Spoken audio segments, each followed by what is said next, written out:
Hello everyone and welcome to my new video. This is Ikari Warriors. I used to have this game years ago on the Commodore 64 and I used to find it quite difficult back then, and yeah, nothing has really changed in that time. I'm still finding the game exceptionally difficult. One of the challenges I actually had was to get the game to start. You'd have to button bash before I could get the bloody thing going.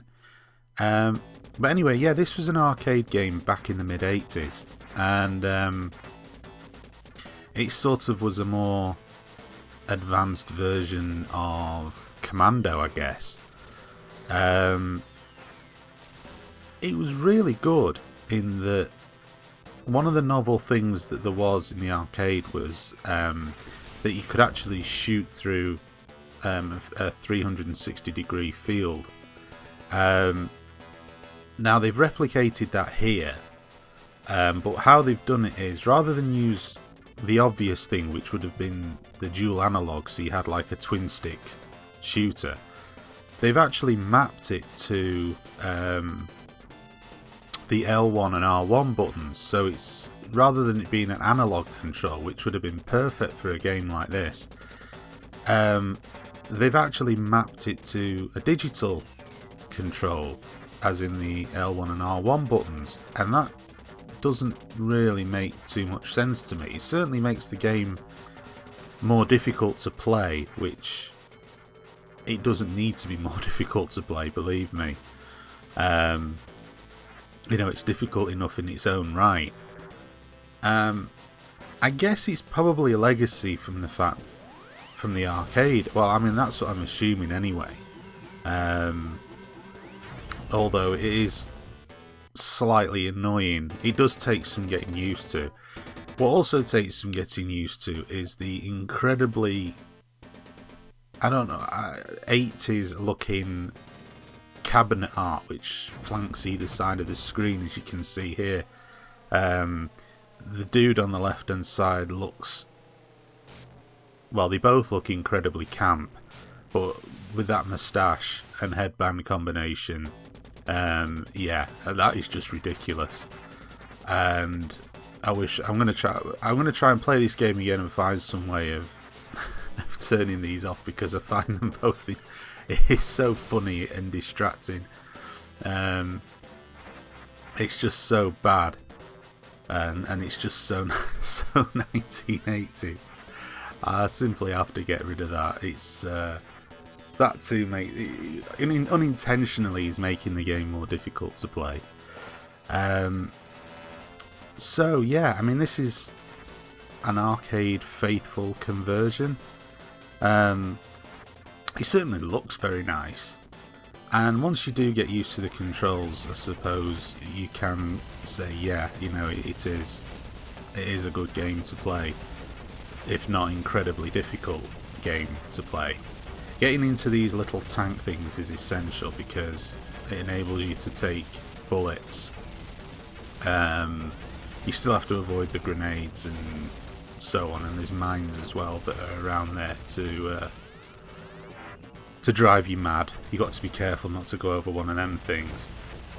And the downside of being stuck in the tank as well is you have, like, when it starts to blow up, you have next to no time to get out of the damn thing as well. So you have to be really on your toes.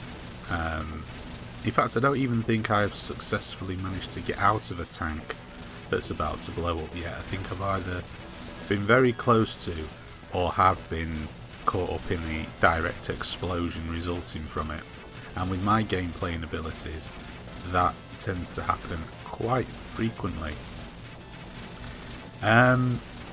Yeah, I do enjoy playing it. I think it's a good game, and I actually got this, it was downloadable off the PlayStation Network under the SNK Play More. I don't think it was terribly expensive either. It was probably about, I don't know, a couple of pounds if that, which is not bad when you consider. So my tank's going to blow up here, and I'm trying to get it now. Didn't make it. Never mind. Yeah, it's not. That's not terribly expensive, considering it is the arcade version. Well, I'm assuming it's the arcade version anyway. It looks pretty damn good if it isn't. I don't think it's the... It might be the Neo Geo version if ever there was one, but in any event, it looks the business. And yeah, I think it's a good game. It's just very, very difficult. Again, a typical 1980s arcade game that was made now and impossible. I can't suss out the continues system either. Either the continues thing wasn't really continues, but when I run out of lives and die, it says press the fire button to continue. When I do that, it takes me right back to the start of the game. Now, that might be because I've not actually hit a checkpoint yet, which, I mean, I think I've been doing rather well here. I would find that quite amazing if I've not actually hit a checkpoint. But, yeah. At the same... I mean, as I remember, right now...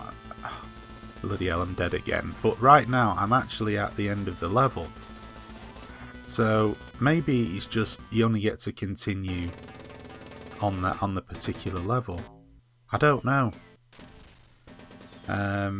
It wouldn't surprise me if that's the case. I mean, as I say, these games were renowned for being tough. I just had a quick look at the controls, and yeah, don't really tell you an awful lot. I've just been thinking now, actually, having called the controls up, I kind of understand why it's not a twin stick shooter, because it was made for the PSP in mind. And of course the PSP only has one analog stick, so that answers that question. Please write what? So yeah, I thought, right, well, I've pressed the continue button, and no, I'm back at the beginning of the game again, which is a bit annoying, because as I found out very, very quickly, it was a total fluke that I managed to get that far in the game. It was a complete fluke, and therefore I never got anywhere near that in my next playthrough. So yeah, sadly that's as far as I got in Ikari Warriors. Is it worth the money? Well, if you like arcade games, then yeah, it certainly is worth the money. If you're not that bothered, well, it's a very tough game, and it's, well, just get it anyway. It's a laugh, just for the pictures at the side alone. Thanks for watching this video, and stay tuned for more.